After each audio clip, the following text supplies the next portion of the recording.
Hi, my name is Ted Ross, Chief Information Officer at the City of Los Angeles. As you know, we live in a world full of urban challenges. From traffic congestion that takes our time and pollutes our environment, to natural disasters that threaten the safety of our communities. To address these challenges, Los Angeles looks to smart city technology. Los Angeles looks to smart city technology that can positively transform our urban environment. Now let's move to the US city of Los Angeles, which is dealing with devastating wildfires. 5 people have been killed, 130,000 have been evacuated, thousands of homes have burnt to the ground, and firefighters are struggling to contain the blaze. By some estimates, the total damages are worth $57 billion. That makes it one of the most expensive disasters ever recorded. At this point, the priority should be dealing with the tragedy, but US politicians are mired in a political battle.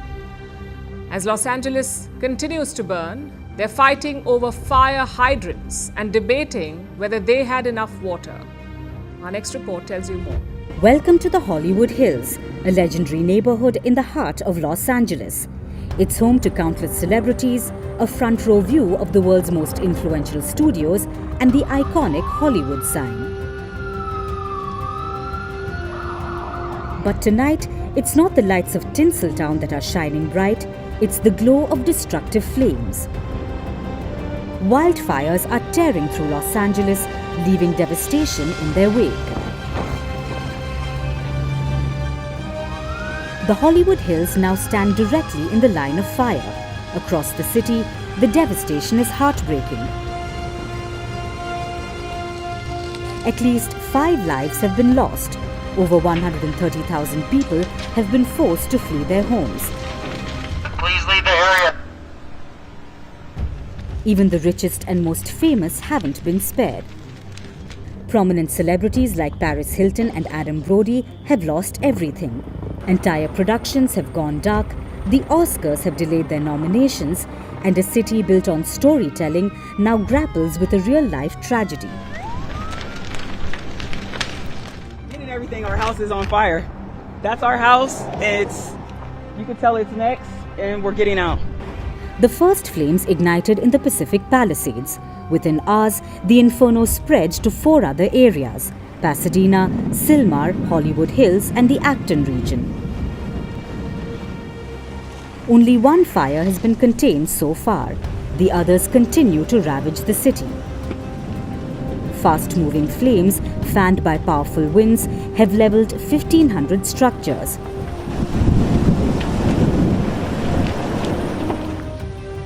Many of them are multi-million-dollar homes. Officials are calling it the worst fire in Los Angeles' history and possibly one of the most expensive disasters ever recorded. Early estimates put the damage at a staggering $57 billion.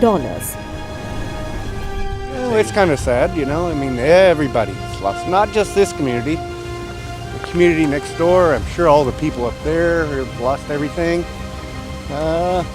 It's just pretty devastating. This is pretty devastating. I don't think LA's seen anything like this before. What's gone up in flames? I can't believe I'm standing here. I broke every blockade to get here. It's just so sad. Excuse my language. So what caused this devastating fire? You're looking at Area 51. As these fires are going on in Southern California, they are laying something over Area 51.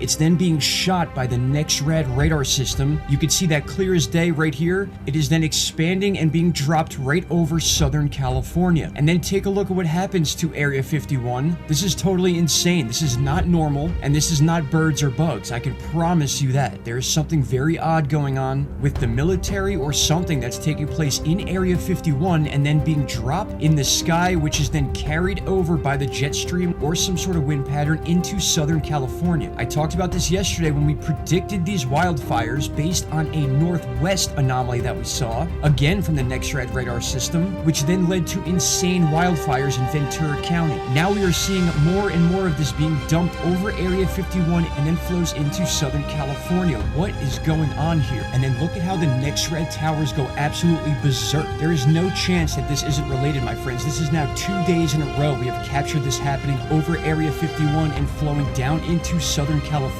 exactly where these wildfires are. And I know a lot of people will give us a hard time for talking about this, but how can you not? This is not a coincidence whatsoever, and I'm going to continue digging into this to see exactly how long they continue this for. If you look close enough, you can find stuff like this every day on these satellite charts. Alright, so one final time, let's dissect this. Right here, we have it dropped over Area 51, a perfect lineup with where the base is, and just like yesterday, as soon as it's laid out, we have the zap coming from the radar, the same one coming from Nevada right here. Then we have the expansion as it moves into Southern California. Just like yesterday, those radars start going off and crazy, and that's when this disco party begins in Nevada. Check this out. This is just unbelievable to see happening and then have no one point this out. Just as the cloud is getting over Southern California where all the wildfires are, we start seeing the next red towers from different states crisscrossing right over Area 51. Those are where our scalar beams are happening, and this is just insane to watch. You can see that cloud disappear. Los Angeles looks to smart city technology. Los Angeles looks to smart city technology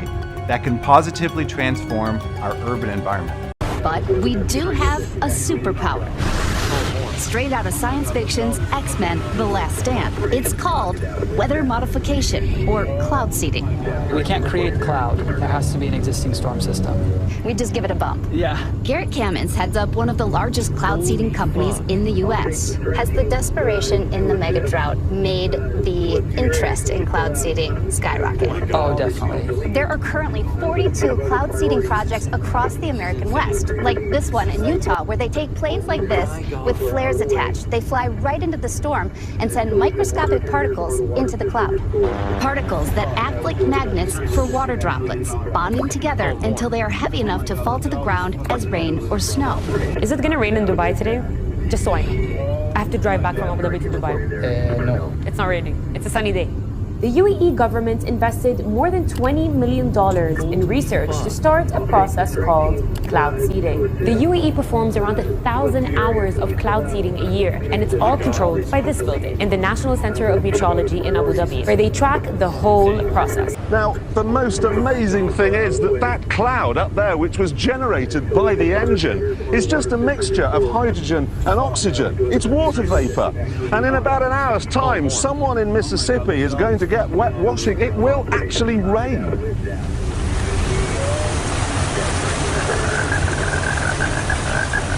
I told you, it's raining. That's unbelievable. Oh, NASA's playing God. It's making its own weather. Ginger, next week, ABC News is kicking off a new series for Earth Week called The Power of Us, People, the Climate, and Our Future, and you'll be reporting on solar geoengineering. Can you break that down for us? Yes, and so this is something that people misunderstand quite a bit. Basically, we have engineered our atmosphere already by emitting greenhouse gases. That has warmed it. What this is saying, and we've known how to do this for a long time, it's just we haven't yet done it, is that we could engineer clouds, put mirrors in space. There are a lot of different ways that we could reflect sunlight to cool us and create kind of a Band-Aid of sorts. Now the claims are getting even more bizarre. Congresswoman Marjorie Taylor Greene, a congresswoman of Georgia, is now saying the federal government is literally controlling the weather. We're controlling the weather. It's beyond ridiculous. It's got to stop. Many shall be purified and made white and tried, but the wicked shall do wickedly, and none of the wicked shall understand, but the wise shall understand.